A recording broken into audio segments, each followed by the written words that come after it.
guys, pahinga tayo muna ako ha.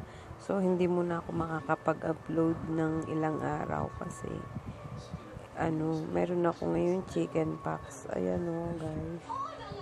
So ayan siya. Nag-i-start na siya guys. So alam ko namang maiintindihan nyo and mag-upload agad ako ng video pag galing ko. So, sabi nila, ilang linggo daw to.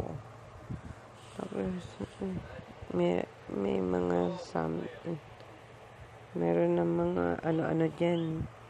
Tapos dito sa dibdib ko. O, diba guys? So, yan. Thank you for watching. And, pagkagaling ko, update ko kaagad kayo. And, I love you. Please subscribe my YouTube channel. Ayun na lang yung regalo nyo sa akin ngayong Christmas. Sahan ko yun I love you.